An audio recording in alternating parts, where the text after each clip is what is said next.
Shalom saudara-saudari yang terkasih, bertemu kembali bersama saya Romo Irvantinus Tarigan dalam renungan kita hari ini, Kamis 21 September 2023. Hari ini adalah Pesta Santo Matius Rasul.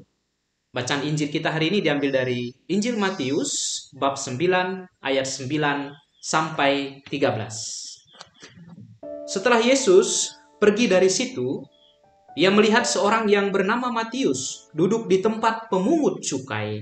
Lalu ia berkata kepadanya, "Ikutlah aku." Matius pun bangkit dan mengikuti dia. Ketika Yesus makan di rumah Matius, datanglah banyak pemungut cukai dan orang berdosa, lalu makan bersama dia dan murid-muridnya. Pada waktu itu, orang Farisi melihat hal itu. Berkatalah mereka kepada murid-murid Yesus, "Mengapa gurumu makan bersama pemungut cukai dan orang berdosa?" Yesus mendengarnya dan berkata, "Bukan orang sehat yang memerlukan tabib, tetapi orang sakit. Jadi pergilah dan pelajarilah arti firman ini. Yang ku kehendaki ialah belas kasihan dan bukan persembahan. Sebab aku datang bukan untuk memanggil orang benar, melainkan orang berdosa." Saudara-saudariku yang terkasih, ketika merenungkan kisah pertobatan Matius pemungut cukai dalam Injil hari ini, saya juga teringat dengan kisah si anak bungsu yang kembali ke rumah bapaknya dan bertobat. Kita kenal dengan anak yang hilang. Mengapa saya teringat perikop itu?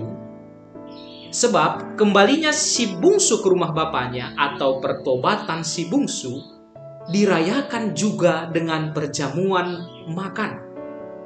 Sama seperti kisah pertobatan Matius itu, dirayakan juga dengan makan bersama. Dalam perumpamaan tentang anak yang hilang itu, kepada kita diperkenalkan si sulung yang keberatan dan tidak dapat menikmati pesta pertobatan adiknya itu. Si sulung protes kepada bapaknya. Demikian juga dalam perjamuan di rumah Matius itu. Orang Farisi protes kepada murid-murid Yesus. "Mengapa gurumu makan bersama pemungut cukai dan orang berdosa?" Bisa dikatakan bahwa orang Farisi yang protes itu setipe dengan putra sulung dan putra sulung yang di dalam perumpamaan si bungsu yang bertobat itu. Saudara-saudari yang terkasih, di zaman kita ini, atau mungkin diri kita sendiri juga, kita sering terjebak pada sikap si sulung atau para Farisi itu. Alih-alih menikmati pesta syukur pulangnya si adik, si sulung malah protes. Alih-alih menikmati kegembiraan pesta di rumah Matius, orang Farisi malahan protes dan mengkritik. Demikian, kita mungkin sering kesulitan atau bahkan tidak mampu menikmati kegembiraan yang dialami orang lain. Kebahagiaan orang lain sering terasa sebagai suatu ancaman bagi diri kita. Mengapa menjadi ancaman? Mungkin karena kita sendiri sebenarnya rindu untuk tercebur dalam kebahagiaan atau rindu diistimewakan. Namun sayang, bukannya melepaskan ego atau perasaan bahwa aku yang paling istimewa, kita malahan membuat berbagai rasionalisasi pembelaan diri. Si sulung dalam Injil Lukas itu berasionalisasi. Dia katakan ke bapaknya, "Telah bertahun-tahun aku melayani Bapa dan belum pernah aku melanggar perintah Bapa. Tetapi kepadaku belum pernah Bapa memberikan seekor anak kambing untuk bersuka cita dengan sahabat-sahabatku.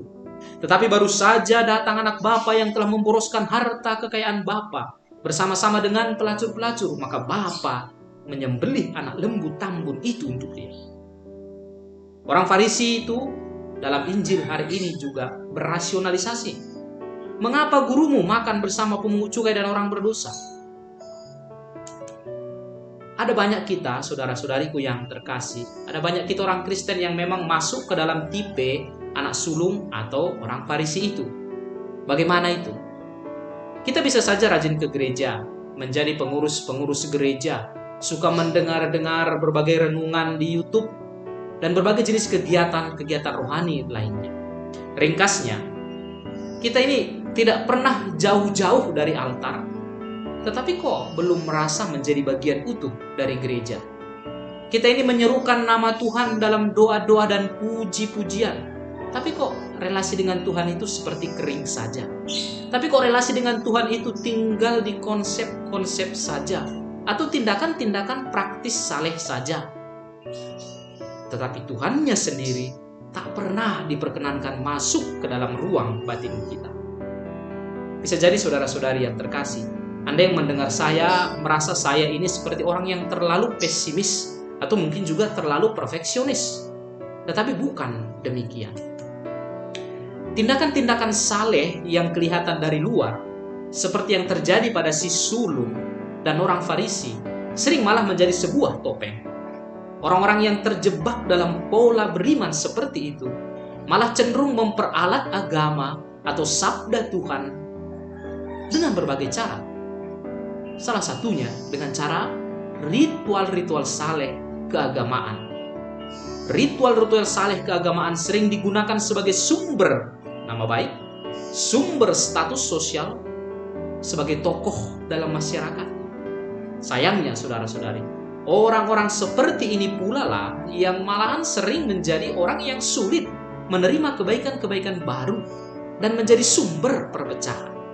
Oleh karena itu dengan tegas Yesus berkata dalam Injil hari ini, "Yang ku kehendaki ialah belas kasihan dan bukan persembahan. Sebab aku datang bukan untuk memanggil orang benar, melainkan orang berdosa."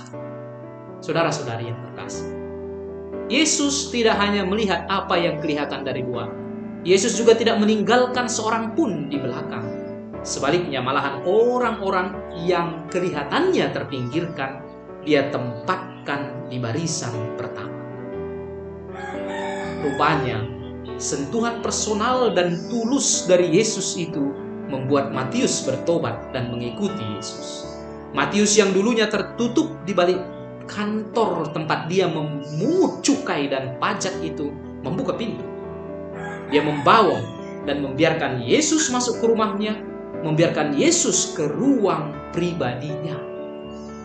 Demikianlah saudara-saudari yang terkasih, pertobatan sejati terjadi ketika kita membiarkan Yesus masuk ke dalam ruang privat kita. Ketika kita membiarkan Yesus masuk ke ruang intim diri kita. Saudara-saudari, kita orang-orang Kristen bukanlah kumpulan orang-orang benar yang tidak punya cacat celah. Kita adalah kumpulan orang-orang berdosa yang mau bertobat.